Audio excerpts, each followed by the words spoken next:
Obviously, this fight is your last fight. Is there more pressure regarding this being your last fight, or is it just another fight to you? Honestly, I probably should give more thought to it being my last fight than I do, just because it is going to be the last time. Really, the only thing that I think of when I think of it, oh, this is my last fight, is when I have to do my cardio or get on my Versa climber. I think that after this camp, I don't ever have to do that thing again. So I'm thankful for that, but honestly, I'm not emotional. I'm not anything about it. It's just another fight camp, and I'm focusing on doing what I need to do to win the fight. You went on record to say that Michael has improved as a fighter. How have you improved as a fighter since the last time you guys fought? I don't know, just here and there, just every day try to learn things and improve. And I think over the years I wouldn't have been able to compete at the level I've competed on if I haven't improved, because the sport has evolved and it's still evolving, and everybody is getting better every year. So it's hard to say where exactly I've improved. Overall, I think striking, my wrestling for MMA, and my grappling is all improved. But I don't know what improved the most. It's hard to say. We've seen on social media that Mike has been filming a movie in England. Do you feel like he's not taking you seriously, or that he's, I guess, not focused? I don't really care, to say it nicely. I'm expecting the best Michael Bisping there is. If he doesn't bring it,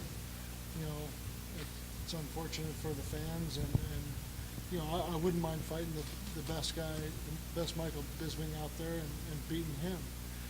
But hopefully he brings that, and he's usually in shape for every fight. So I can't think differently. I'm not going to go in there just because he's doing this and I can take it easy today in practice. Michael Bisping's filming a movie. I don't have any idea what he's doing for training. He might be getting the best training of his life on the set. Who knows? But honestly, it doesn't make a difference. You face that title shot different than the others that you had. This is a premium for your entire career. Do you face that title shot like a premium for your career? No, I mean, I've had title shots before, but I know that for whatever reason, if I didn't do well in them, especially in the UFC title shots I've had, I want to make sure that I make the most of this opportunity and win this fight. And that's the only added thing to this, is making sure that I do everything I need to do in training to be prepared. But at the same time, I don't stress out over it. I know that I need to take time off here and there and let my body recover sometimes, and have to back off of training, and that's part of the experience and knowing your body.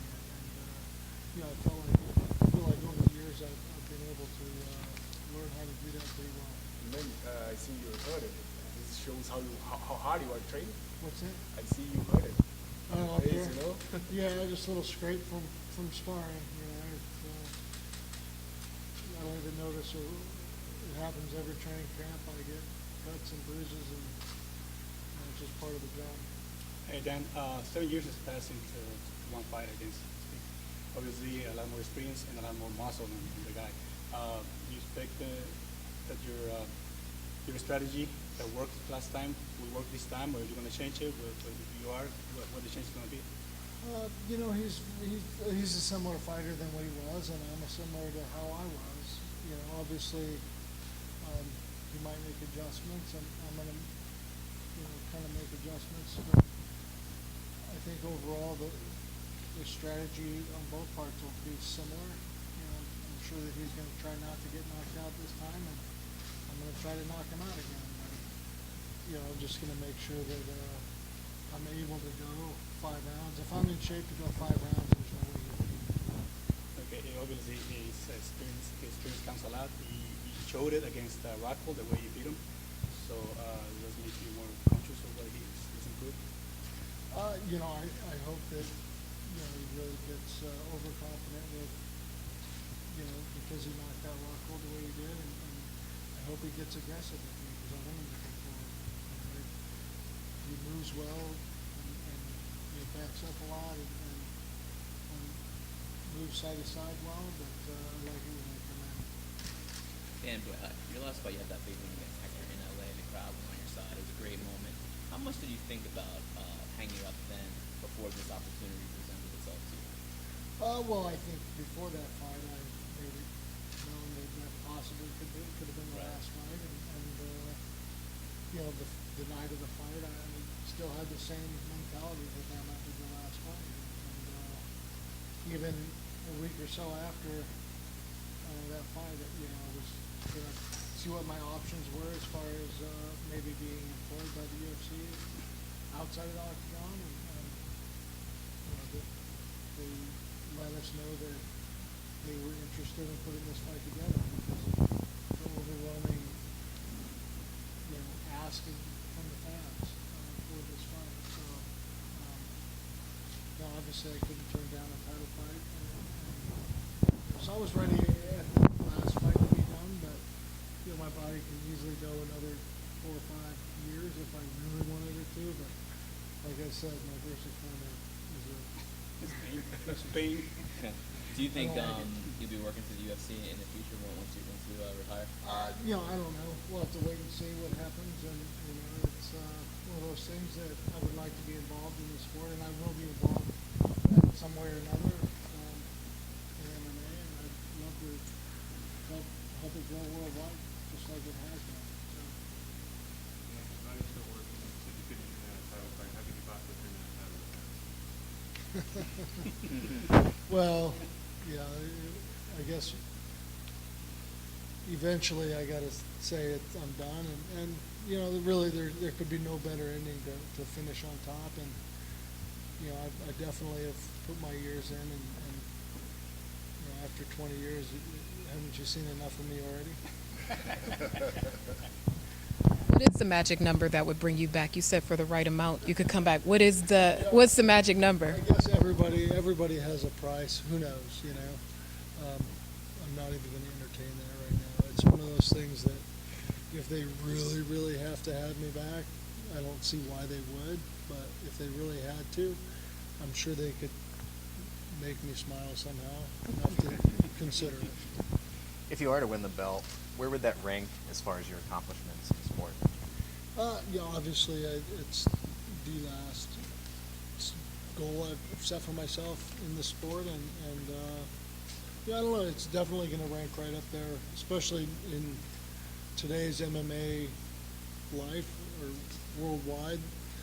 UFC is definitely the premier organization, so it'll rank right up there at the top. When I had won the Pride belts, it was always debatable what was better, Pride or UFC, and both of them were tough, but there's no question right now, and having that UFC belt is definitely considered the top dog in the sport. And how are you preparing your body for the time change, and as far as showing up to the UK, when are you arriving, and how will you prepare your body to have a fight possibly at 5 a.m.? Well, the good thing is, the fight will be at 9. My fight will be around 9 p.m. here, so I'm gonna hopefully not adjust at all and stay on California time. And, it all depends on the people over there in the UK UFC office, and hopefully they schedule all our media obligations later in the day so we can sleep all day and do media at night, and then early in the morning train. I'm sure I'll be doing that for the Monday, Tuesday, Wednesday when I get there. And then in the last fight, you were with your son beside you, Yep. and he watching you, and you got so emotional in the end. What he said about fighting for the title shot now, what he said to you. Obviously they're excited that I have this opportunity. They're kind of bummed that they're not going to make the trip over to the UK because they have school, and it's just a little bit. I got 4 kids, and it's tough to take them all. I can't just take one of them, so they're all in one, and it'd be a little bit of a handful for me to get them over there. So they'll be watching on TV live, and celebrate the victory with them after. But they're excited. Just being a guy that we know likes to promote fights and students saying some things about you, calling you a cheater, things like that. Does that upset you? Does that bother you at all? How do you feel about that kind of thing? Yeah, I don't care. I mean, it doesn't matter to me. I know in my mind how I am and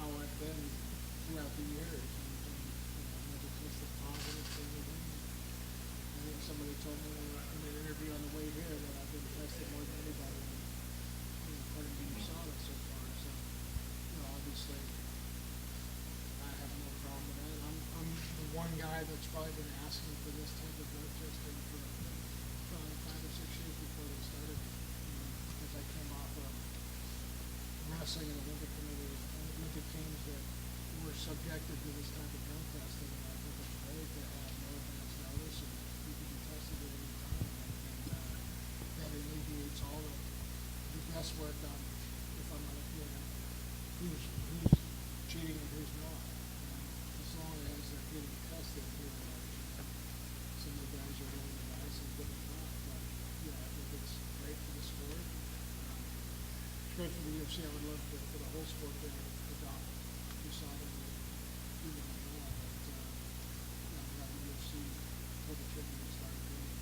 Do you think when he says that stuff, he's just talking, just promoting, or do you think he actually means what he says? Yeah, I don't know. I think he's a little bit naive about certain things, but I was taking TRT when it was legal. It really wasn't taking much. That's why I think it's funny. I think his body has changed more since we fought the first time than mine has. He looks a lot bigger and a lot different now than he did then. And I look about the same, except maybe a little grayer here and there. So, I don't really. It doesn't matter to me what he thinks.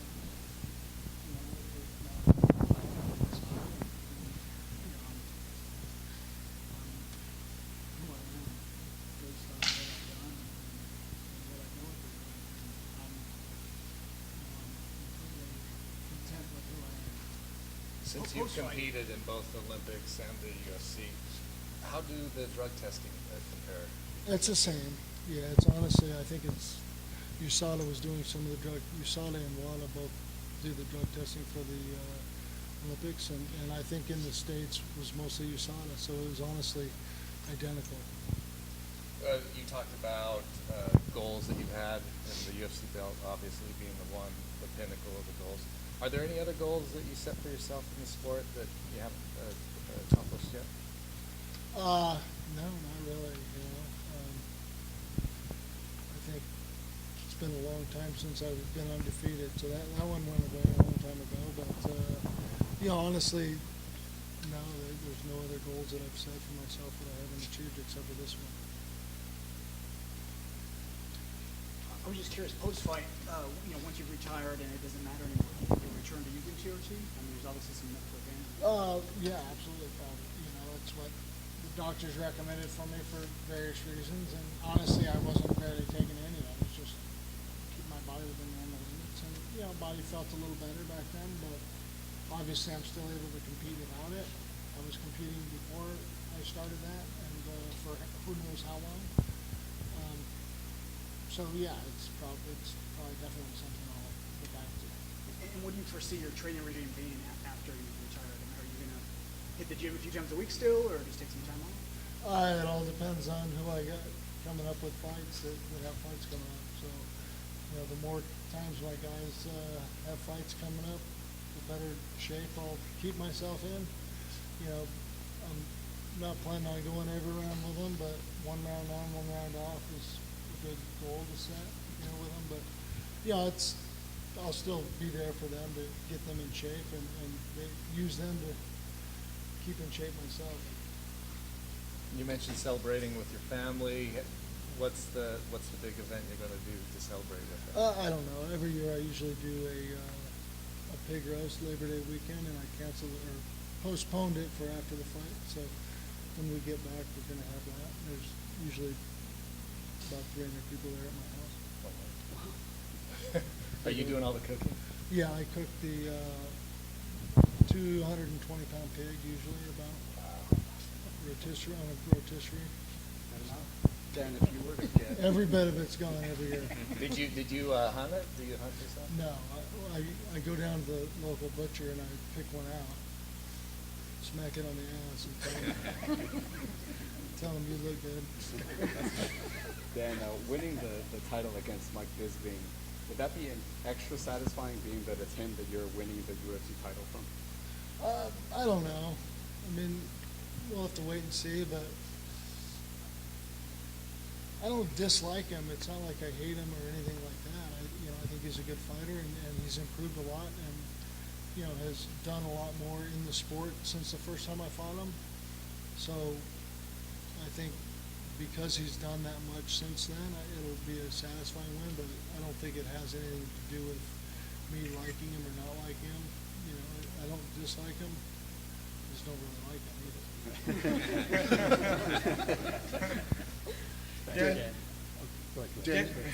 Dan, you got UFC 100 was one of the most iconic knockouts in MMA. Can you describe for us how that feels when you hit someone that well and that clean and flatten them like that? I don't know. Come on, I'm sure. I don't want to tell you how it feels. I want you to tell us how it feels. It's hard to describe. I don't know. You won't feel a thing. I guess a lot of people would say it's like, when you connect with a ball, hitting it with a bat. And, you connect quite often, but, every once in a while you feel how easy and clean it was. And, it's similar to that, I guess. And that just happened to be kind of like the UFC's World Series of events that they've ever had. Did pretty well. Kind Pretty of far. like a sweet spot. Yeah. So it felt good. You've said before that, the fans pretty much tell you every day how much they enjoyed that moment. Why do you think it resonated the way it did and still does? I think he just came off as a guy that, people wanted to see knocked out, beat up, his mouth shut. He talked a lot, and a lot of arrogance and cockiness, and sometimes people don't like that. When you look back, Dan, is there anyone that you haven't fought that you say, I wish I would have fought that guy? Anyone like that? I think maybe because it's the end of my career, I've been asked that in the last couple of weeks all around it. And the only one that really, John Jones, I trained to fight him, I was ready to fight him, and got hurt and didn't get a chance to really test myself against him. And that would have been a fun moment for me to be able to see how I do against John Jones. He's since then done even better. Screwed up a little bit too. He's still one of arguably the best strong guys out there. So if you visiting next month and the UFC said, we're going to give you John Jones next, No. what do you say? No. No. No, I mean, it's over the years it's gotten harder to keep my body in the shape I need to, and I think that's why I gravitated back down to middleweight, just because it's hard to go against the bigger guys. And having BC stand ass on top of me didn't help. I was already thinking about it